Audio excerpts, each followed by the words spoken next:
வக்ஃப் திருத்தம் பெயராலே ஒன்றிய அரசு கொண்டு வந்துள்ள கருப்பு சட்டத்தை கண்டிக்கிறோம்.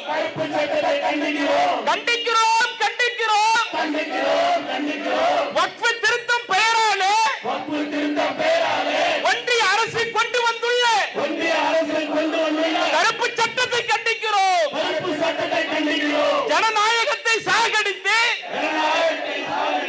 சர்வாதிகாரம் வளர்க்க பார்க்கும். ஜனநாயகத்தை சாகடித்து சர்வாதிகாரம் வளர்க்க பார்க்கும் பாஜகவின் கயமத்தனத்தை கண்டிக்கிறோம். நாங்கள் கண்டிக்கிறோம். அதானிக்காக விவசாய சட்டம், அம்பானிக்காக வக்ஃப் சட்டம்,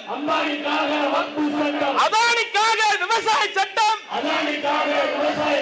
அம்பானிக்காக வக்ஃப் சட்டம், கண்ணாடி மாளிகையை காப்பாற்ற கருப்பு சட்டத்தை நீ நிறைவேற்றினாயே, நிறைவேற்றினாயே. நள்ளிரவில் நீ நிறைவேற்றினாயே,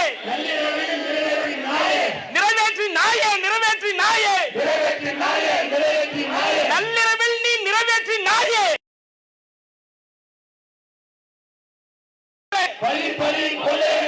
வக்ஃப் சட்டத்தை நீ நிறைவேற்றினாயே, வழிப்பறி கொள்ளையனை போல வக்ஃப் சட்டத்தை நீ நிறைவேற்றினாயே. நியாயம்தானா? நியாயம்தானா? ஒன்றிய அரசே நியாயம்தானா? நியாயம்தானா? நியாயம்தானா? பாஜக அரசே நியாயம்தானா? இஸ்லாமியர்களை குறிவைத்து தொடர்ந்து தாக்குதல் நடத்துவது நியாயம்தானா? நியாயம்தானா? இஸ்லாமியர்களை குறிவைத்து தொடர்ந்து தாக்குதல் நடத்துவது ஒன்றிய அரசே நியாயம்தானா? நீதி இங்கே செத்து போச்சு. நீதி இங்கே செத்து போச்சு. நியாயம் இங்கே மறந்து போச்சு. அரசியல் அமைப்பு சட்டத்தை குழி தோண்டி புதைச்சாச்சு. நீதி இங்கே செத்து போச்சு. நியாயம் இங்கே மறந்து போச்சு. அரசியல் அமைப்பு சட்டத்தை குழி தோண்டி இங்க புதைச்சாச்சு. வக்ஃப் வாரிய திருத்த சட்டம் வஞ்சிக்கின்ற கொடுமை சட்டம். அப்பாவி முஸ்லிம்களை நிர்கதியாக்கும் இந்த சட்டம் கைவிட மாட்டோம், கைவிட மாட்டோம். ஒருபோதும் நாங்கள் கைவிட மாட்டோம், கைவிட மாட்டோம், கைவிட மாட்டோம். ஒருபோதும் நாங்கள் கைவிட மாட்டோம். உரிமை மீட்பு போராட்டத்தை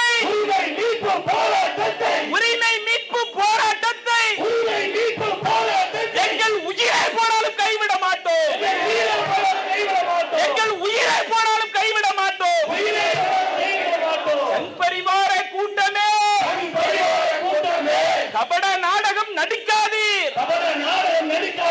சங் பரிவார கூட்டமே,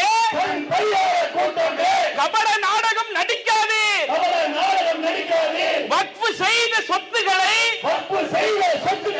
வாயில் போட நினைக்காதீர்.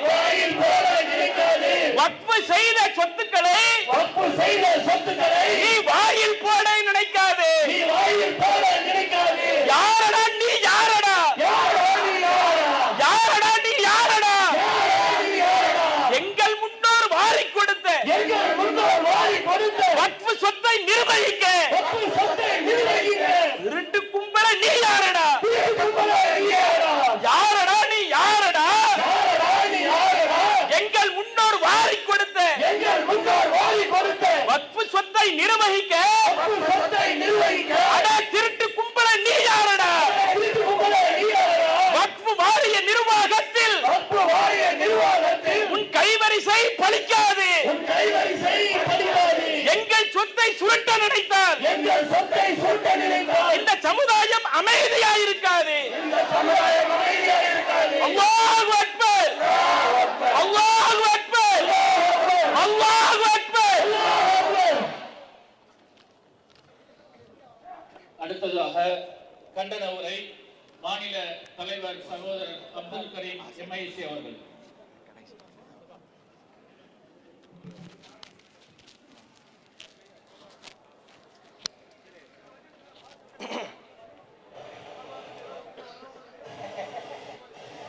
அஸ்ஸலாமு அலைக்கும் வரஹ்மத்துல்லாஹி வபரகாத்துஹு.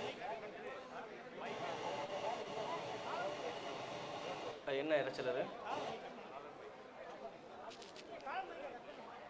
அல்ஹம்துலில்லாஹ் நஹ்மதுஹு வ நஸ்தஈனுஹு வ நஸ்தக்ஃபிருஹு வ நஊது பில்லாஹி மின் ஷுரூரி அன்ஃபுஸினா வ ஸய்யிஆத்தி அஅமாலினா மன் யஹ்திஹில்லாஹு ஃபலா முضில்ல லஹு வ மன் யுضلل ஃபலா ஹாதிய லஹு وأشهد أن لا إله إلا الله وحده لا شريك له وأشهد أن محمدا عبده ورسوله أما بعد. அன்புக்குரிய சகோதரர்களே, மத்திய பாஜக அரசு கொண்டு வந்துள்ள புதிய வக்ஃபு சட்டத்தை கண்டித்தும் அதனை உடனடியாக திரும்ப பெற வேண்டும் என்பதை வலியுறுத்தியும் மாபெரும் ஆளுநர் மாளிகை முற்றுகை இப்போது நடைபெற்றுக் கொண்டிருக்கிறது. பாஜக அரசு கொண்டு வந்திருக்கிற வக்ஃபு சட்ட திருத்தம் என்பது அடிப்படையிலேயே முஸ்லிம்களின் பல்வேறு உரிமைகளை பறிக்கக்கூடியதாக இருக்கிறது. என்னென்ன உரிமைகளை பறிக்கிறது என்பதை பட்டியலிடுவதற்கு முன்பு பிரமத அன்பர்களுக்காக வக்ஃபு என்றால் என்ன என்கிற ஒரு சிறிய அறிமுகத்தை தந்து விடுகிறோம். வக்ஃபு என்றால் அல்லாஹ்வின் பாதையில் அர்ப்பணிக்கப்பட்டது என்று பொருள்.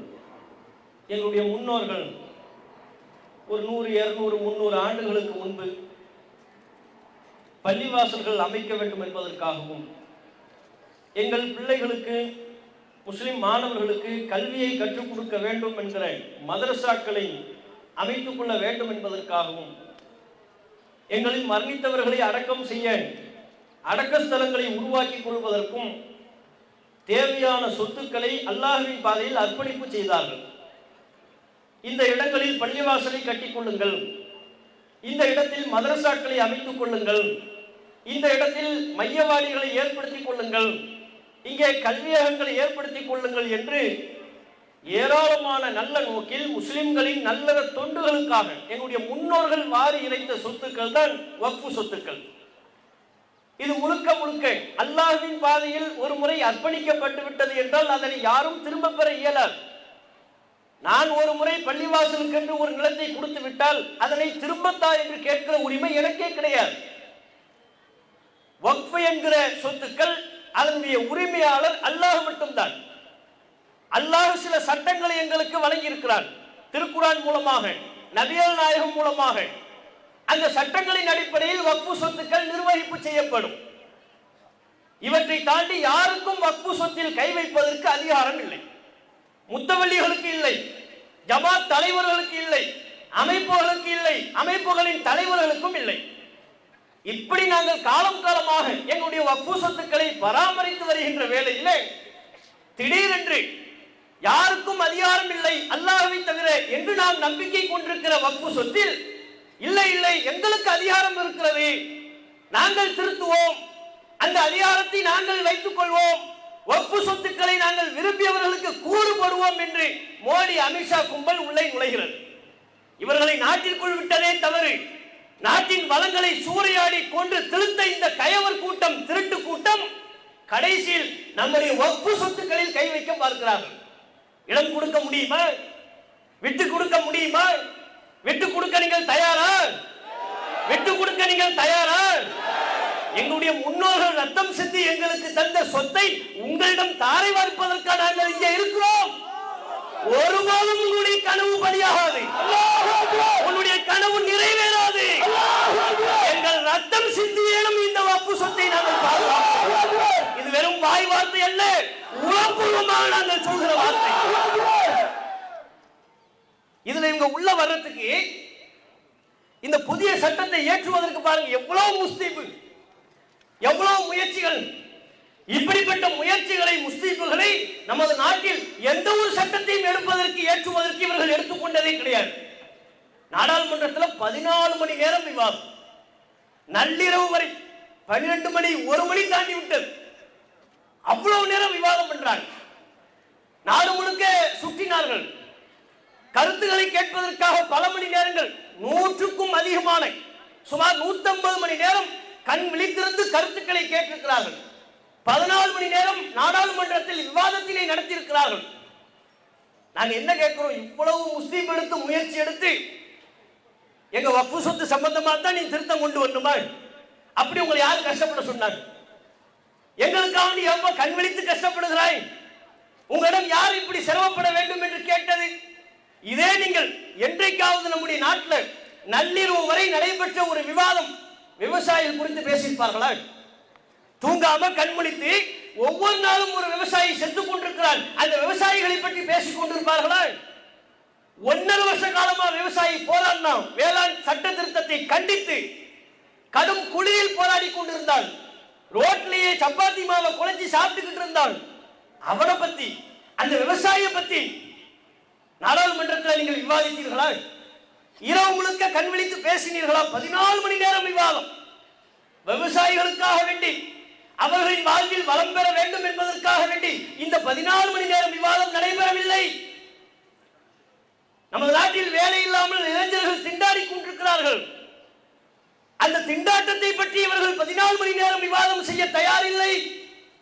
மணிப்பூரிலே பழங்குடியின பெண்மணி நிர்வாணப்படுத்தப்பட்டு பாலியல் வல்லுறவுக்கு ஆளாக்கப்பட்டால், அந்த பெண்மணியை பற்றி கவலைப்பட்டு பல மணி நேரம் பாராளுமன்றத்தில் விவாதிப்பதற்கு இவர்கள் தயாரில்லை. மக்கள் பயன்படுத்துகிற அத்தியாவசிய விலை பொருட்கள் விண்ணை முட்டும் அளவு விலைவாசி உயர்ந்து கொண்டே இருக்கிறது. இந்த விலைவாசி உயர்வை பற்றியோ அதனை கட்டுப்படுத்துவது தொடர்பான ஆக்கப்பூர்வமான சட்டங்கள் பற்றியோ மணிக்கணக்காக இவர்கள் பேசவில்லை, கண் விழித்து இவர்கள் விவாதிக்கவில்லை. இப்ப கூட கேஸ் விலை உயர்ந்துருச்சு, 50 ரூபாய் உயர்ந்து விட்டது. கேட்டா மோடிஜி சொல்வார், நாட்டுக்காக ஹே பாம்பன் பாலம் உங்களுக்கு அர்ப்பணிக்கப்பட்டிருக்கு, ஹே அந்த பாம்பன் பாலமே ஒழுங்கா இன்னும் உட்காரலை, அதை நம்பி எவனும் ட்ரெயின் ஓட்ட முடியாது இப்போதைக்கு. அந்த பாம்பன் பாலத்திற்காக நீங்கள் இந்த 50 ரூபாய் விலையேற்றத்தை சகித்துக் கொள்ளுங்கள் சொல்லுவார். சொன்னா நம்ம ஏற்றுக்கொள்வதை தவிர நமக்கு வேறு வழி இல்லை. இப்படி ஒவ்வொன்றையும் அதற்காக இந்த விலைவாசியை ஏற்றுக்கொள்ளுங்கள், இதற்காக ஏற்றுக்கொள்ளுங்கள் சொல்லி சொல்லி சாமானிய மக்களினுடைய தலையில் அத்தியாவசிய பொருட்களின் விலைவாசி ஏற்றத்தை சுமத்துகிறாரே, அதை பற்றி இவர்கள் பேசியிருக்கிறார்களா? மணிக்கணக்கா விவாதம் நடைபெற்றிருக்கிறதா? இல்லை. மணிக்கணக்கா விவாதம் பண்றாங்க, நாடு நாடா சுத்துறாங்க, கருத்து கேட்பு நடத்துறாங்க. எதுக்கு? வக்ஃபு சொத்தை கொள்ளடிக்கிறது. இதிலே இவர்கள் நோக்கத்தை நாம் புரிந்து கொள்ள வேண்டாம். இவர்கள் எந்த அளவுக்கு கயவர்கள், எப்படிப்பட்ட திருட்டு கூட்டம் என்பதை இதிலிருந்தே நாம் மிக தெளிவாக புரிந்து கொள்ள முடியும். இந்த சட்ட திருத்தத்திற்கு இவர்கள் சில காரணங்களை சொல்கிறார்கள்.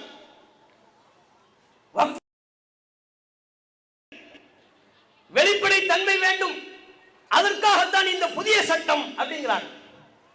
எவன் சொத்துல யாருக்கு வெளிப்படை தன்மை வேணும்? என் பாட்டமும் பாட்டை எனக்கு கொடுத்த சொத்து, இதுல உங்களுக்கு என்ன வெளிப்படை தன்மை? உங்களுக்கே நாங்க வெளிப்படை தன்மையா இருக்கு, நீங்க கொடுத்த சொத்தா? அதுல குறைகளே இருக்கட்டும், அதுல பல்வேறு விதமான குறைபாடுகளே இருக்கட்டும். மனிதன் நிர்வகிக்கிற அனைத்திலும் குறைபாடுகள் இருக்கும். உங்கள் அரசில் இருப்பதை போல, உங்கள் அமைச்சரவையில் இருப்பதை போல அனைத்திலும் குறைபாடுகள் இருக்கும். எந்த குறையுமே இல்லை என்று எதையும் சொல்ல முடியாது. நாங்க கேட்கிறோம், வக்ஃபு சொத்தையே வெளிப்படை தன்மையா இருக்கணும். எந்த எந்த பேரை சொல்லி உள்ள வர்றாங்க பாருங்க. வெளிப்படை தன்மை வேண்டும். எதுக்குடா வெளிப்படை தன்மையா இருக்கணும்? என் அப்பா எனக்கு கொடுத்த சொத்துல உனக்கே வெளிப்படை தன்மையா இருக்கணும். என் பாட்டை எனக்கு கொடுத்த சொத்துல உங்களுக்கே நாங்கள் வெளிப்படை தன்மையாக இருக்க வேண்டும். இப்படி எல்லாத்தையும் வெளிப்படை தன்மையா ஆக்குறீங்களா? உங்க கட்சியை வெளிப்படை தன்மையா ஆக்குறீங்களா? அத்வானியே ஓரம் கட்டப்பட்ட வெளிப்படை தன்மை ஆக்கி அம்பானிக்கும் அத்தானிக்கும் உங்களுக்குமான உறவு என்ன? வெளிப்படைத்தன்மையா பேசுங்க. உங்கள் கட்சி விவகாரம் என்று வரும் பொழுது அதில் வெளிப்படைத்தன்மை இல்லை. இவர்களின் ஆட்சி நிர்வாகம் என்று வரும் பொழுது அதில் வெளிப்படைத்தன்மை இல்லை. இவ்வளவு நாளா அதிமுக உங்களை எதிர்த்துக்கிட்டு இருந்துச்சு, இப்ப திடீர்னு பணிஞ்சிருச்சே, இது வெளிப்படைத்தன்மையா பேசுவோமா? எதை காரணம் காட்டி என்னென்ன விஷயங்களை சொல்லி எடப்பாடியை பயமுறுத்தினிய, என்னென்ன பொம்மையை காட்டி பயமுறுத்தினாங்கன்னு தெரியல. அதையெல்லாம் வெளிப்படைத்தன்மையா பேசுவோமா? கூட்டணியே இல்லை என்று சொன்ன முன்னாள் முதல்வர் எடப்பாடி திடீரென்று பம்மிக் கொண்டு உங்களுக்கு முன்பாக கைகளை கட்டி ஒரு வார்த்தை கூட பிரஸ் மீட்ல பேசலையே. இந்த அளவுக்கு அடிமைத்தனமாக செல்வதற்கு என்ன காரணம்? வெளிப்படைத்தன்மையா பேசுங்க. எதுல வெளிப்படைத்தன்மையா இருக்கணுமோ அதெல்லாம் வெளிப்படைத்தன்மையா இல்லை. நம்ம சொத்து மட்டும் எங்களுக்கு வெளிப்படைத்தன்மையா இருக்கணுமா? சரி, ஒரு வாதத்திற்கு வெளிப்படைத்தன்மையிலே வைப்போம். இதன் மூலம் இவர்கள் என்ன தோற்றத்தை உருவாக்க பார்க்கிறாங்கன்னா, வக்ஃபு சொத்து அரசின் கட்டுப்பாட்டிலே இல்லை, அங்க என்ன நடக்குதுன்னு அரசுக்கு தெரியல, அதனாலதான் நாங்க வெளிப்படைத்தன்மை வேணும்னு சொல்றோம்னு ஒரு மாய தோற்றத்தை, அரசின் கட்டுப்பாட்டிலேயே இல்லாதது போல் செயல்படுவதான ஒரு பொய்யான தோற்றத்தை உருவாக்க பார்க்கிறாங்க. வக்ஃபு சொத்தை போல வெளிப்படைத்தன்மை இந்தியாவில் வேற எந்த சொத்துக்கும் இல்லை. நீங்க தானே சொன்னீங்க, ரயில்வேவுக்கு அடுத்தபடியா, ராணுவத்துக்கு அடுத்தபடியா வக்ஃபுல தான் அதிகமான சொத்துக்கள் இருக்கிறது. புள்ளி விவரத்தோட சொன்னீங்களா இல்லையா? உன்னால் கணக்கெடுக்க முடிகிறது என்றால் எங்கள் சொத்துக்கள் வெளிப்படைத்தன்மையா தானே இருக்கிறது. நீ கணக்கெடுக்கக்கூடிய வகையில் தானே எங்கள் வக்ஃபு சொத்துக்கள் இருக்கிறது. அதனால தானே கணக்கெடுத்து வச்சிருக்கிற. அதை மட்டுமா கணக்கெடுத்து வைத்திருக்கிறாய்? எல்லாமே அரசின் கட்டுப்பாட்டில் தானே இருக்கு. வக்ஃபு சம்பந்தப்பட்ட சொத்துக்கள், எந்தெந்த சொத்துக்கள் பிரச்சனைக்குரியவை, எந்தெந்த சொத்துக்கள் உயர்நீதிமன்ற நீதிமன்றத்தில் வழக்குகளாக இருக்கிறது, எந்தெந்த சொத்துக்கள் உச்ச நீதிமன்றத்தில் வழக்குகளாக இருக்கிறது, எல்லாமே இணையதளத்தில் இருக்கிறது, அரசின் ஆவணங்களில் இருக்கிறது. இதை விட வேறு என்ன வெளிப்படைத்தன்மை வேண்டும்? வக்ஃபு நிலத்தில் பிரச்சனையா? நீதிமன்றம் செல்ல இயலும், உயர்நீதிமன்றம் படியேற முடியும், உச்ச நீதிமன்றம் படியேற முடியும். அந்தந்த மாநிலங்களில் வக்ஃபு சொத்துக்களை கண்காணிப்பதற்கு மாநில அரசின் கீழ் வாரியங்கள் இருக்கிறது, மத்திய அரசின் கீழ் கவுன்சில் இருக்கிறது. எல்லாரும் சேர்ந்து வக்ஃபு சொத்துக்களை கண்காணித்துக் கொண்டிருக்கிறார்கள். இதற்கு மேலும் இவர்களுக்கு வெளிப்படைத்தன்மை வேண்டும் என்கிறார்கள். எவ்வளவு பெரிய பச்சை பொய்! வக்ஃபு சொத்துக்கள் வெளிப்படைத்தன்மையாக இல்லை என்று சொல்வது எவ்வளவு பெரிய பச்சை பொய்! இவங்க பொய்யை சொல்லி தாங்க பயம் காட்டுறாங்க. பொய்யை சொல்லி அவதூற சொல்லி அமித்ஷா பேசுறார். வக்ஃபுக்கு வானளாவிய அதிகாரம் இருக்கிறது, பாராளுமன்றத்தை வக்ஃபு என்று சொல்கிறார்கள், அந்த கோவில் நிலத்தை வக்ஃபு என்கிறார்கள், இதை வக்ஃபு என்கிறார்கள். இவங்களா ஒன்று ரெண்டு உண்மையா இருக்கும், பலது இவங்களா கிளப்பி விடுறது. பாராளுமன்றத்தை வக்ஃபு என்கிறார்கள். எவன் சொன்னான்? அந்த அயோக்கிய பையனை கூட்டுவார். பாராளுமன்றத்தை வக்ஃபு என்கிறார்கள், கோவில் நிலத்தை வக்ஃபு என்கிறார்கள். நாளை உங்கள் வீட்டையும் வக்ஃபு என்பார்கள், உள்ளே நுழைவார்கள், அபகரிப்பார்கள். ஆகவே அந்த அபகரிப்பை தடுப்பதற்கு, வக்ஃபுக்கு இருக்கிற வானளாவிய அதிகாரத்தை கட்டுப்படுத்துவதற்கு தான் இந்த புதிய சட்டம். பச்சை பொய்! வக்ஃபுக்கு வானளாவிய அதிகாரம் இருக்கா? வக்ஃபு சொந்த அடுத்தவங்களுக்கு தாரை வார்த்து அமர்ந்திருக்கிறார்கள், எதுவும் பேச முடியாமல் அமர்ந்திருக்கிறார்கள், அதிகாரம் இல்லாமல் அமர்ந்திருக்கிறார்கள். அவங்க போய் வானளாவிய அதிகாரம் இருக்கும். வானளாவிய அதிகாரம் இருந்தால் இவங்க எதையெல்லாம் வக்ஃபு சொத்துன்னு சொல்றானோ உள்ள புகுந்து அவங்களை வெளியேற்றி அதை எடுத்துக்கொள்ள முடியுமா? முடியாதா? பார்லிமெண்ட் வக்ஃபு சொத்து, வக்ஃபுக்கு வானளாவிய அதிகாரம் தெரிஞ்சிருந்தா உடனே உள்ள போயிருக்கும்ல. பார்லிமெண்ட் உள்ள போய் ஒட்ட உங்க கும்பலை எல்லாம் வெளியேற்றி நாங்க எடுத்திருப்போம் அப்பா, எங்களுக்கு வானளாவிய அதிகாரம் இருந்திருந்தா. இல்லையே. எந்த காலகட்டத்திலேயாவது வக்ஃபு நிர்வாகிகள், வக்ஃபு வாரியத்தில் உள்ளவர்கள் பார்லிமெண்ட் சொத்துக்கு தங்களுக்கு உரிமை இருப்பதாக கேட்டார்களா? நீங்கள் வெளியேற வேண்டும் என்று நோட்டீஸ் அனுப்பினார்களா? திருச்செந்துறை கோவிலை சொல்கிறார்கள், கோவில் சொத்து வக்ஃபு என்கிறார்கள். எப்படி கோவில் சொத்து வக்ஃபாகும்? கெசட்ல பாரு, 1954 கெசட்ல ராணி மங்கம்மாள் அந்த ஒட்டுமொத்த கிராமத்தையும் வக்ஃபுக்காக வேண்டி இனாம் கிராமமாக கொடுத்தார்கள். அரசிதழில் இருக்கிறது, அரசு ஆவணத்தில் இருக்கிறது. அரசு ஆவணத்தில் உள்ளதின்படி இந்த பகுதிகள் வக்ஃப்னு சொன்னா அது எப்படி அது வக்ஃப்ல வந்துச்சு அப்படிங்கிறாங்க. எப்படி வக்ஃப் வந்துச்சுன்னா 54 அளவெடுத்தண்டு கேளு. ராணி மங்கம்மா வக்ஃப் செய்ததாக செப்பு பட்டியம் இருக்கிறதே, அரசு ஆவணம் இருக்கிறதே, அவட்ட போய் கேளு. இப்படி பொய்ய புரளிய கிளப்பி பீதியை உண்டாக்க பார்க்கிறாங்க. அதை வக்ஃப் என்கிறார்கள், இதை வக்ஃப் என்கிறார்கள், அபகரித்து விடுவார்கள். நாங்க அபகரிக்கிற நிலையியா இருக்கிறோம். எங்களிடமிருந்து நீங்க அப்ப அபகரிக்கிறீர்கள். பாபர் மஸ்ஜித் அந்த நிலம் வக்ஃப் நிலம், நாங்க மறக்க மாட்டோம். பள்ளிவாசலை இடிச்சீங்க, அந்த நிலத்துல ராமர் கோவிலை கட்டினீர்கள். இன்றைக்கும் ராமர் கோவில் இருக்கின்ற இடம் வக்ஃப் நிலம். நீ வக்ஃப் நிலத்தை மீட்பதற்கு தான் இந்த சட்டம் என்று சொன்னால் அதை இந்த சமுதாயம் நம்ப வேண்டும் என்றால் முதலில் எங்களுக்கு நீ மீட்டு தர வேண்டியது பாபர் மஸ்ஜிதை. மீட்டு தர முடியுமா?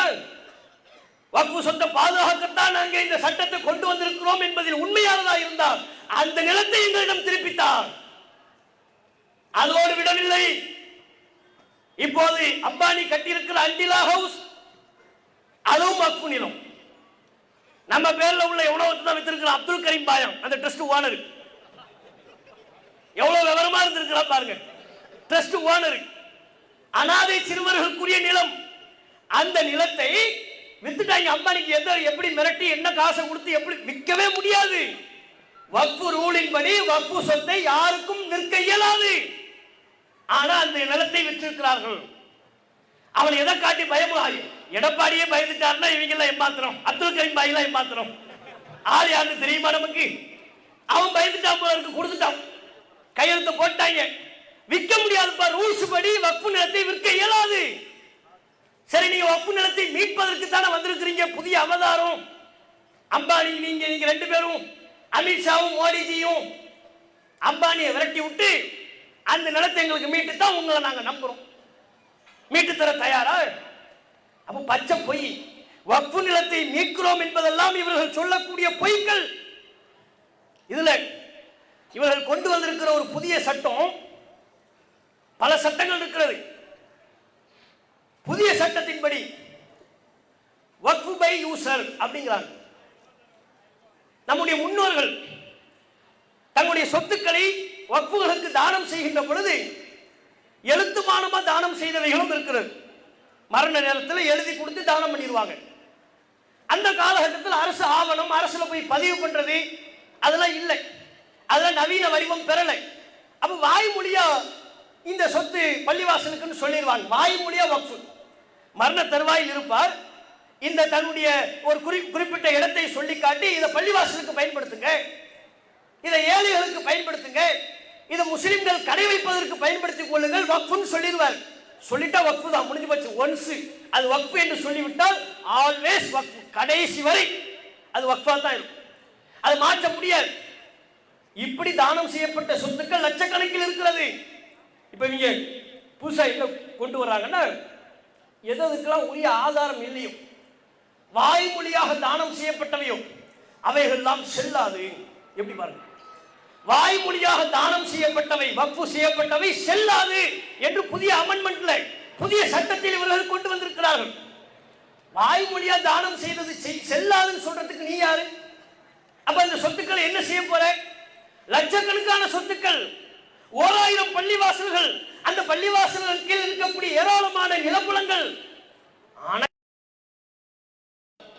எதற்கெல்லாம் ஆதாரம் இல்லைன்னு இருக்கோ, வாய்மொழியாக தானம் செய்யப்பட்டதோ, அனுபவ பாக்கியத்தின் அடிப்படையில் அந்த இடத்துல பள்ளிவாசல் இருக்கும். 500 வருஷமா இருக்கும், 400 வருஷமா, 300 வருஷமா இருக்கும். அனுபவ பாக்கியதை இருந்தாலும் ஆதாரம் இல்லை என்று சொன்னால் அது வக்ஃப் ஆகாது அப்படின்னு சட்டத்தை கொண்டு வர்றாங்க. இது அபகரிக்கிற நோக்கம் தானே. அது போக இப்போது எந்தெந்த சொத்துக்கள்லாம் வக்ஃப் சொத்துக்களாக இருக்கிறதோ அவற்றையெல்லாம் நீங்கள் மீண்டும் பதிவு செய்ய வேண்டும். 6 மாத காலத்திற்குள் மீண்டும் ஆதாரங்களோடு பதிவு செய்யணும். இப்ப ஆல்ரெடி ஒரு வக்ஃப் சொத்து இருக்குன்னு வைங்க, இது வக்ஃப் என்பதற்கு என்ன ஆதாரமோ அந்த ஆதாரத்தோடு மீண்டும் பதிவு செய்யணுமா? மீண்டும் பதிவு செய்யறதுக்கு ஆதாரம் இருந்தாலுமே எங்க இருக்குன்னு அவன் போய் தேடுவான். 200 வருஷத்துக்கு முன்னால நமக்கு பிறந்த சர்டிபிகேட் கேட்டாலும் இருக்காது. ஒரு நிலம் அது வக்ஃப் செய்யப்பட்ட சொத்து என்பதற்கு அவர் எப்படி சான்றிதழை வைத்து பாதுகாத்துக் கொண்டிருப்பார்? அப்ப அதையெல்லாம் கொண்டு வந்து மீண்டும் பதிவு பண்ணுங்க. நாங்க டிஜிட்டலைஸ் பண்ண போறோம். டிஜிட்டலைஸ் பண்ணிட்டா என்ன செய்வோம்? ஒரு தட்டுல எதெல்லாம் வக்ஃபு சொத்து நாங்க கண்டுபிடிச்சிருவோம். ஒரு தட்டுல இவர் நொட்ட போறாங்க. நீங்க இந்த ஒரு தட்டுல நொட்டதெல்லாம் எங்களுக்கு தெரியாது. டேட்டாவை கலெக்ட் பண்ண போறாங்க. வக்ஃபு சொத்து எங்கெங்க என்ன இருக்கு எல்லாத்தையும் நீங்க பதிவு பண்ணிட்டீங்கன்னா நாங்க எல்லாத்தையும் டிஜிட்டலைஸ் பண்ணிடுவோம். கம்ப்யூட்டர்ல கொண்டு வந்துருவோம். ஒரு தட்டுல எல்லாத்தையும் எடுத்துருவோம். கிழிச்சே நீ ஒரு தட்டுல எடுத்து பாராளுமன்றத்தில் கேட்டாங்க. எதற்கெல்லாம் டேட்டா கேட்கும்போது அழகா ராகுல்ஜி சொன்னார், என்டிஏ கவர்மெண்ட்டுங்கிறாங்க இல்ல, அதுக்கு விளக்கம் கொடுத்தாரு. NDA government no data available government. இதுக்கெல்லாம் எங்ககிட்ட தகவலே இல்லைன்னு அர்த்தம். பார்லிமெண்ட்ல, ராஜ்யசபாவில், லோக்சபாவில் விவாதங்களின் போது பல கேள்விகளுக்கு இதற்குண்டான தரவு என்ன என்று கேட்கப்பட்ட பொழுது எங்களிடம் அது குறித்த தரவு இல்லை, டேட்டா இல்லைன்னு சொன்னவங்க. எதற்கெல்லாம் சொன்னாங்க தெரியுமா? கோவிட் காலத்தில் புலம்பெயர் தொழிலாளர்கள் நடந்த போய் செத்து போனால எத்தனை பேர் செத்து போனாங்க. இவங்க கொண்டு வந்த அவசர கதியினால சட்டத்தில் அவனுக்கு பிரச்சனை இல்லை, வட மாநிலத்தில் உள்ளவனுக்கு பிரச்சனை இல்லை. மொட்டை மாநிலம் நின்று கோ கொரோனான்னு சொல்லிட்டா கொரோனா போயிருச்சு. தட்ட வேண்டியது டிங் டிங் தட்டிட்டா கொரோனா போயிருச்சுன்னு அவன் நம்பிக்கிட்டு இருந்தான். புலம்பெயர் தொழிலாளி சொந்த ஊருக்கு போக முடியாம கஷ்டப்பட்டு நடந்தே போய் விமானம் இல்லை, வாகனம் இல்லை, போக்குவரத்து இல்லை, ரயில் இல்லை, செத்து போனாங்க. ஆயிரக்கணக்கில் செத்து போனாங்க. அப்படி புலம்பெயர் தொழிலாளர்கள் கோவிட் காலத்தில் இறந்து போனவர்களின் தகவல் என்ன? பாராளுமன்றத்தில் கேட்கப்பட்ட பொழுது நோ டேட்டா அவைலபிள். டேட்டா இல்ல. ஒரு தட்டுல நாங்க நொட்டிடுவோம். இல்ல டேட்டா இல்ல எங்க கிட்ட. சரிங்க, அதுல பெண்கள் பல பேர் இருந்தாங்களே, பெண்கள் மரணித்தார்களே, அவர்கள் சம்பந்தமான டேட்டா இருக்கா? இல்ல. வேளாண் திருத்த சட்டத்தை எதிர்த்து விவசாயிகள் போராடினார்கள். பல நூறு விவசாயிகள் செத்து போனார்கள். எத்தனை விவசாயி செத்து போனாங்கிறதுக்கு டேட்டா இருக்கா? டேட்டா இல்லை. மருத்துவமனையில ஆக்சிஜன் பற்றாக்குறையினால குழந்தைகள் இறந்து போறாங்க, முதியவர்கள் இறந்து போறாங்க. இதுபோல் வட மாநிலங்களிலும் குறிப்பாக இந்தியாவெங்கிலும் ஆக்சிஜன் பற்றாக்குறையினால் இறந்து போனவர்களின் விவரம் என்ன கேட்கப்பட்டுச்சு. டேட்டா இல்லை. அதுக்கும் டேட்டா இல்லையா? ஜெய் ஸ்ரீராம் என்கிற பேர்லையும் மாட்டிறச்சியின் பேராலும் முஸ்லிம்கள் தலித்துகள் கொல்லப்பட்டார்களே நூற்றுக்கணக்கில். எத்தனை பேர் இதுவரை கொல்லப்பட்டிருக்கிறார்கள்? அதற்குரிய தரவு என்ன என்று கேட்கப்பட்ட பொழுது நோ டேட்டா அவைலபிள். அதுக்கும் டேட்டா இல்லை எங்க கிட்ட. பத்திரிகையாளர்கள் கொல்லப்பட்டார்களே, ஜனநாயகம் குரல் நெரிக்கப்பட்டு கருத்து சுதந்திரம் நசுக்கப்பட்டு பல பத்திரிகையாளர்கள் சுதந்திரமாக தங்கள் கருத்தை வெளிப்படுத்தினார்கள் என்பதற்காக வேண்டி சிலர் கொல்லப்பட்டார்கள், சிலர் கடும் வழக்குகளில் சிறையில் தள்ளப்பட்டார்கள். அது குறித்த விவரம் உண்டா என்று கேட்கப்பட்ட பொழுது நோ டேட்டா அவைலபிள். இவங்க சொல்றாங்க இதுக்கெல்லாம் டேட்டா இல்லை. இவங்க சொல்றாங்க வக்ஃபு சொத்தை நீங்க எங்ககிட்ட பதிவு பண்ணிருங்க, நாங்க ஒரு தட்டுல நொட்டிடுவோம். இவங்களை நம்ம நம்பணுமா? இவங்க டிஜிட்டலைஸ் நமக்கு தேவையா? இதுல நம்ம பிரதானமா எதிர்க்கிற அம்சம் எது? வக்ஃபு வாரியத்தில் முஸ்லிம் அல்லாதவர்களை உள்ளே நுழைக்கிறார்கள். மாநிலத்தில் வக்ஃபு வாரியம் இருக்கிறது. இந்தியாவெங்கிலும் ஒவ்வொரு மாநிலத்திலையும் வக்ஃபு வாரியம் இருக்கிறது. அதுல வாரியத்தில் 2 முஸ்லிம் அல்லாத உறுப்பினர்கள் கம்பல்சரி இருக்க வேண்டும் என்கிறார்கள். ஏன் இது? ஏன் எங்களுக்கு இந்த பாரபட்சம்? எங்க சொத்தை நாங்க நிர்வாகம் பண்ணக்கூடாதா? அந்த உரிமை எங்களுக்கு இல்லையா? நீங்க வெறுமனே நிலம் என்று பார்க்கிறீர்கள். என்ன நிலம் அது? பள்ளிவாசல் சம்பந்தப்பட்ட நிலம், எங்களுடைய மத நம்பிக்கை தொடர்புடைய நிலம். ஏதோ ரியல் எஸ்டேட்டுக்காக விற்பனை செய்ய இடம் இல்லை, அரசு நிலம் அல்ல, எங்கள் நிலம். பள்ளிவாசலுக்காக, மையவாதிகளுக்காக, மதரசாக்களுக்காக, முஸ்லிம்களின் வாழ்வியல் மேம்பட வேண்டும் என்பதற்காக வக்ஃபு செய்யப்பட்ட எங்கள் நிலத்தை நாங்கள் நிர்வகிக்க கூடாது என்றால், அந்த அதிகாரம் எங்களுக்கு இல்லை என்றால், அதுல முஸ்லிம் அல்லாத இருவர் கண்டிப்பாக இருக்க வேண்டும் என்றால் உங்கள் சட்டத்தின் நோக்கம் என்ன? அப்ப எங்களுக்கு நிர்வாகம் பண்ண தெரியாதா? எங்க சொத்தை நாங்கள் நிர்வாகம் பண்ண கூடாதா? நாங்கள் என்ன 2ஆம் தர குடிமக்களா இந்த நாட்டில்? இதே போன்ற சட்டத்தை நாங்கள் வெறுப்புணர்வில் கேட்கவில்லை, கோப கொந்தளிப்பில் கேட்கிறோம். இதே போன்ற சட்டத்தை கோவில் நிர்வாகத்துக்கு கொண்டு வர முடியுமா? தேவாலயங்களுக்கு கொண்டு வர முடியுமா? பௌத்த ஆலயங்களுக்கு கொண்டு வர முடியுமா? என்ற எங்ககிட்டயே இப்படி பாக்குறீங்க? எங்களையும் பாரபட்சமா நடத்துறீங்க. இந்தியாவெங்கிலும் வட மாநிலங்களில் எல்லாம் முஸ்லிம்கள் கொந்தளித்து வீதியில் வந்து நிற்கிறார்கள் என்றால் அதற்கு அடிப்படை காரணம் எங்கள் சொத்தை நாங்கள் நிர்வகிக்க கூடாதா? இந்த ஒற்றை கேள்விதான்.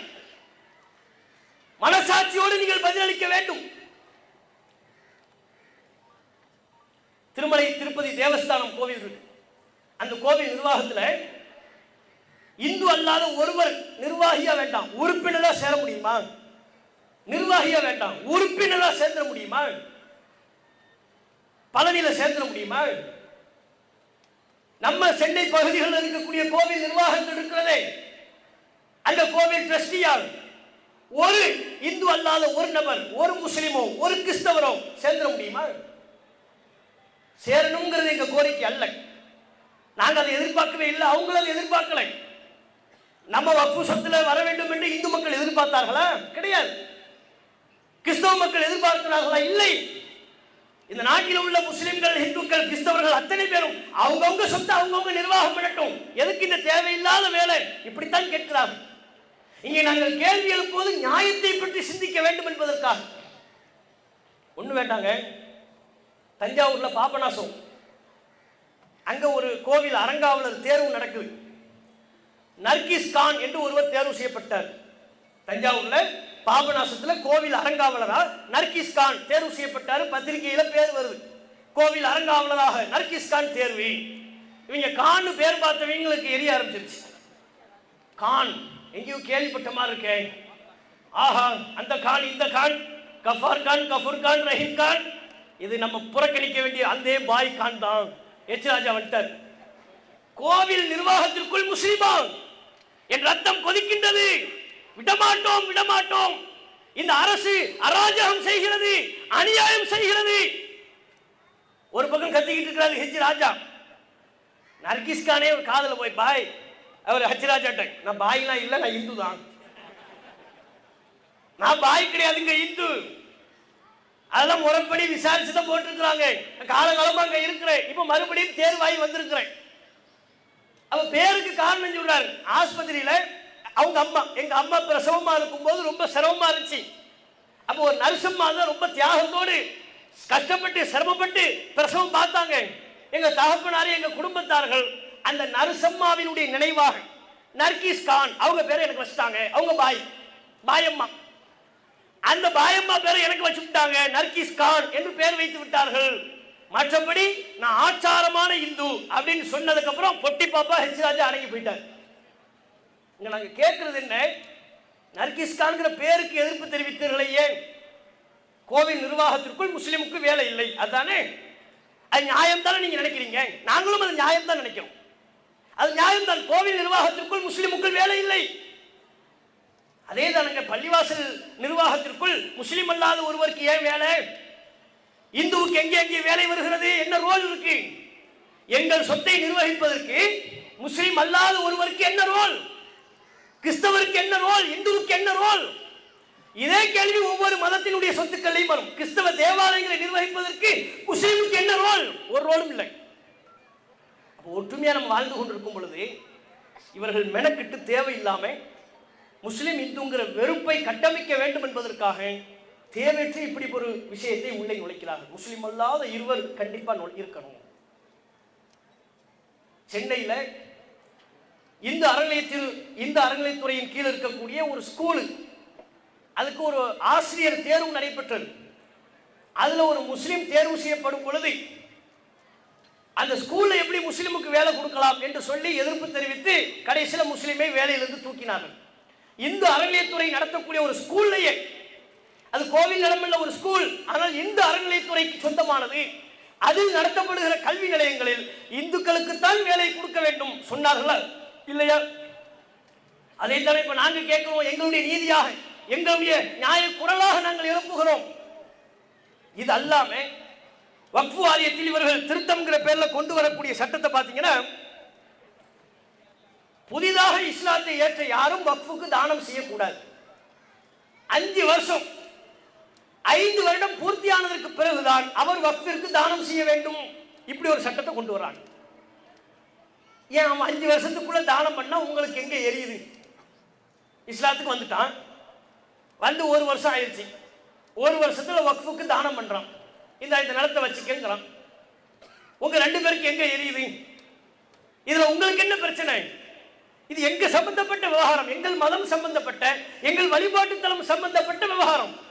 அவன் 5 வருஷம் கழித்து தான் வக்ஃபு செய்ய வேண்டும் என்று சொல்வதற்கு நீங்கள் யார்?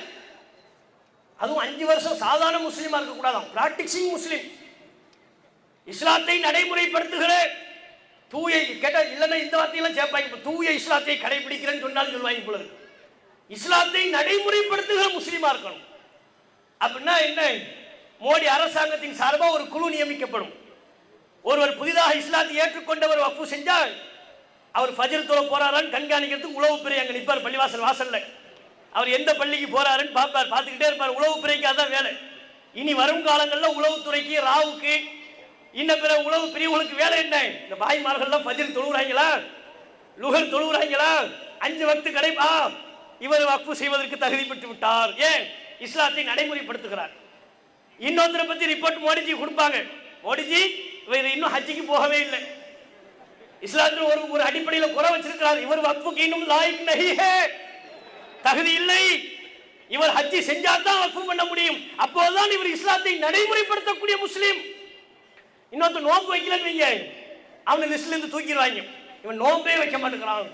நானும் பார்த்துக்கிட்டே இருக்கிறேன். தலை நோன்பு வச்சா அடுத்து 27வது அன்னைக்கு தான் வந்தான், அடுத்து பெருநாளுக்கு வந்தான், இடைப்பட்ட நாட்கள் நோன்பை வைக்கல. இவன் உண்மையான முஸ்லீம் அல்ல.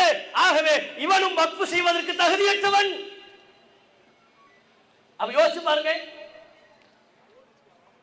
இவர்களுடைய நோக்கம் வக்ஃபுக்கு சொத்து சேர்த்துடக்கூடாது. அதனாலதான் எதை தடுக்கிறாங்க? முஸ்லிம் அல்லாதவர் தானம் செய்யக்கூடாது, புதிதாக இஸ்லாத்தை ஏற்றவர் 5 வருடத்திற்குள்ளாக தானம் செய்யக்கூடாது. தானம் செஞ்சா உனக்கு என்ன பிரச்சனை? அதே மாதிரி ரூலை பாருங்களேன், முஸ்லிம் அல்லாதவர் தானம் செய்யக்கூடாது. ஆதி காலத்துல முஸ்லிம் மன்னர்கள் கோவிலுக்கு தானம் பண்ணியிருக்கிறாங்க, இந்து மன்னர்கள் பள்ளிவாசல்களுக்கு, தர்காக்களுக்கு தானம் பண்ணியிருக்கிறாங்க. இதெல்லாம் இந்தியாவில் தமிழகத்தில் வளமையாக இருக்கக்கூடிய ஒன்று. அப்படி இருக்கின்ற பொழுது இவர்கள் இந்த சட்டத்தை வக்ஃபிற்கு மாத்திரம் கொண்டு வருகிறார்கள். இங்கே நாங்கள் எழுப்பக்கூடிய கேள்வி என்ன? முஸ்லிம் அல்லாதவர் வக்ஃபுக்கு தானம் செய்யக்கூடாது என்று சொல்கிறீர்கள் அல்லவா?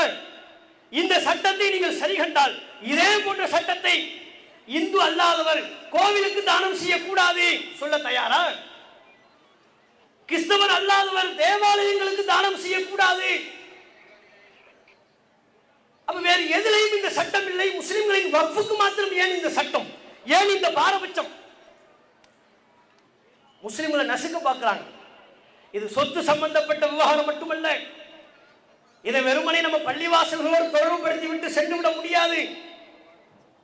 ஒரு விஷயத்தை நாங்கள் தெளிவா சொல்லுவோம். சம்பல்ல ஒரு பள்ளிவாசல், அந்த பள்ளிவாசல் அளவெடுக்கணும்னு உள்ள வந்தீங்க, அபகரிக்க பார்த்தீங்க, அந்த பள்ளிவாசலை பாதுகாப்பதற்கு 4-5 பேர் உயிரை கொடுத்தார்கள். ஒரு பள்ளிவாசலை பாதுகாக்க. இன்று நீங்கள் வக்ஃபு சட்டத்தின் மூலம் 1000 பள்ளிவாசலை அபகரிக்க பார்க்கிறீர்கள். ஒருபோதும் நாங்கள் இடம் கொடுக்க மாட்டோம். சம்பல்ல ஒரு பள்ளிவாசலை காப்பாற்றுறதுக்கு 4 பேர் 5 பேர் உசுரை கொடுத்த மாதிரி 1000 பள்ளிவாசலை காப்பாற்றுவதற்கு நாங்கள் அத்தனை பேரும் உயிர் கொடுக்க தயார். எங்க வந்து நீங்க ஆட்டமும் சேட்டையை காட்டுற? எங்களை எல்லாம் அப்படி 4 பேர் அங்க செத்து போயிட்டான் பாடியை காட்டா நாங்க பயந்துருவோம் நினைச்சியா? நீ காட்டுற பூச்சாண்டிக்கு பயப்படக்கூடிய கூட்டம் இது அல்ல.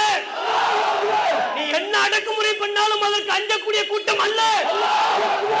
நாங்க சட்டத்தின்படி போராடக்கூடிய கூட்டம், நியாயத்தின்படி போராடுகிற கூட்டம், நீதியின் வழியில் நின்று, உண்மை வழியில் நின்று ஒரு நாள் இன்ஷா அல்லாஹ் உங்களை ஓட ஓட விரட்டி அடிப்போம். அந்த நாள் மிக விரைவில் சீக்கிரம் வரும். இந்த வழக்கு இறுதியா உச்ச நீதிமன்றத்தில் வழக்குல இருக்கு. 16ஆம் தேதி வழக்குக்கு வரும். உண்மையிலே இந்த நேரத்தில் பலருக்கும் நாம நன்றி சொல்ல கடமைப்பட்டிருக்கிறோம்.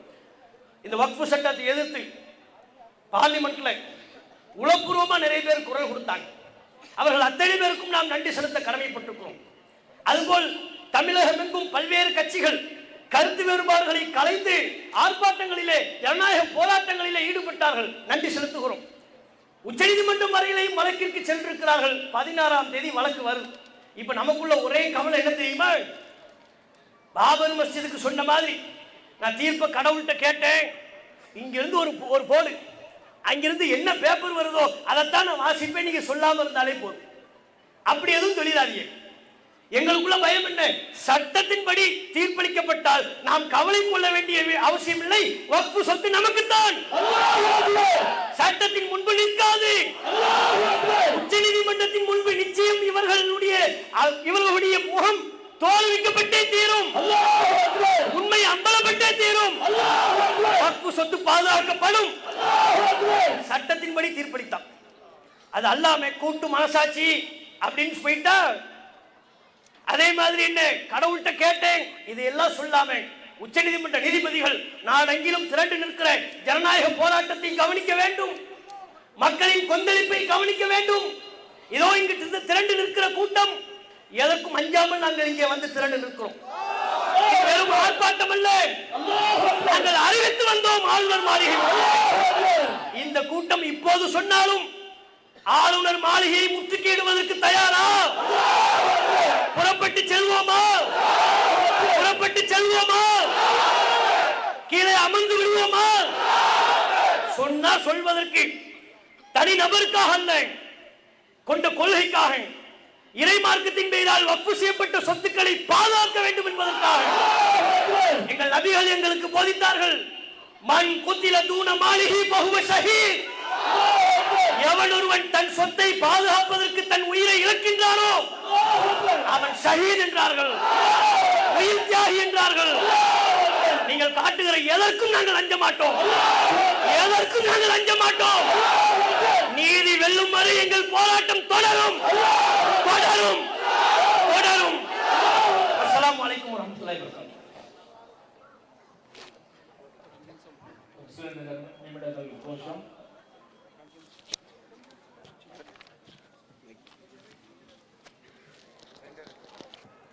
அல்லாஹு அக்பர், அல்லாஹு அக்பர், அல்லாஹு அக்பர், அல்லாஹு அக்பர், அல்லாஹு அக்பர், அல்லாஹு அக்பர்.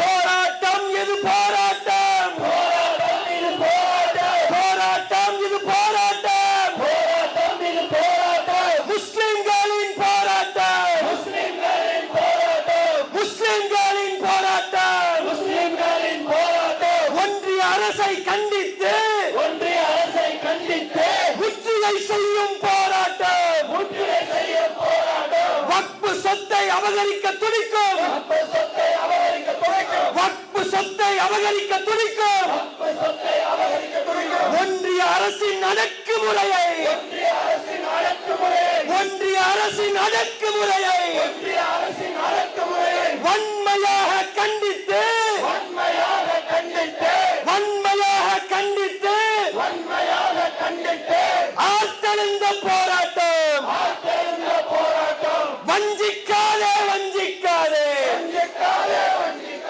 வஞ்சிக்காதே, வஞ்சிக்காதே, வஞ்சிக்காதே, வஞ்சிக்காதே, முஸ்லிம்களை வஞ்சிக்காதே, முஸ்லிம்களை வஞ்சிக்காதே. திட்டம் தீட்டி சட்டம் தீட்டி, திட்டம் தீட்டி சட்டம் தீட்டி, திட்டம் தீட்டி சட்டம் தீட்டி, திட்டம் தீட்டி சட்டம் தீட்டி. சாமானியர்களை சாகடிக்காதே, சாமானியர்களை சாகடிக்காதே. வெள்ளையனை ஓட ஓட, வெள்ளையனை ஓட ஓட, வெள்ளையனை ஓட ஓட, வெள்ளையனை ஓட ஓட. விரட்டி அடித்த சமுதாயமடா, விரட்டி அடித்த சமுதாயமடா, விரட்டி அடித்த சமுதாயமடா, விரட்டி அடித்த சமுதாயமடா. வக்ஃபு சட்ட திருத்தத்தை, வக்ஃபு திருத்த சட்டத்தை, வக்ஃபு திருத்த சட்டத்தை வாபஸ் வாங்கும் வரை ஓயாது, வாபஸ் வாங்கும் வரை ஓயாது. நினைவிருக்கா, நினைவிருக்கா, நினைவிருக்கா, நினைவிருக்கா, நினைவிருக்கா, நினைவிருக்கா. ஆசாதி கோஷம் நினைவிருக்கா, ஆசாதி கோஷம் நினைவிருக்கா. ஆசாதி, ஆசாதி, நாம் உறக்க சொல்வோம், நாம் உறக்க சொல்வோம், பிளக்க சொல்வோம், பிளக்க சொல்வோம். நாம் வாங்கி உரைப்போம், நாம் வாங்கி உரைப்போம். இது எங்கள் சொத்து, இது எங்கள் சொத்து, எங்கள் சொத்து, இது எங்கள் உரிமை. உன் திட்டம் ஒழிப்போம், உன் திட்டம் ஒழிப்போம், உன் கொட்டம் அழிப்போம், உன் சட்டம் தகர்ப்போம். நாங்கள் பயப்பட மாட்டோம், நாங்கள் பயப்பட மாட்டோம், வக்ஃபை இழக்கவும் மாட்டோம். நீ சுருட்டிட நினைத்தால், நீ சுருட்டிட நினைத்தால் உன்னை விரட்டி அடிப்போம், உன்னை விரட்டி அடிப்போம். எங்கள் உரிமை காக்க, எங்கள் உரிமை காக்க எங்கள் உயிரையும் கொடுப்போம், எங்கள் உயிரையும் கொடுப்போம். ஏ பாசிச படையே, ஏ பாசிச படையே, இது திப்புவின் கூட்டம், இது திப்புவின் கூட்டம். நீ அடக்க நினைத்தால், நீ அடக்க நினைத்தால் நாங்கள் அடங்கிட மாட்டோம், நாங்கள் அடங்கிட மாட்டோம். திருட்டுத்தனத்தை, எங்கள் திருட்டுத்தனத்தை நாங்கள் ஒழித்து கட்டுவோம், நாங்கள் ஒழித்து கட்டுவோம். நாங்கள் கலைத்திட மாட்டோம், நாங்கள் கலங்கவும் மாட்டோம். இனி ஒவ்வொரு நாளும், இனி ஒவ்வொரு நாளும் உறக்க சொல்வோம். அப்ப மீட்கும் வரைக்கும் எங்கள் போராட்டம் தொடரும். உன் ஆணவ ஆட்சி அது விரைவில் வீழும். அப்ப திருத்த சட்டத்தை திரும்ப பெறு, திரும்ப பெறு. அல்லாஹ் அக்பர், அல்லாஹ் அக்பர்.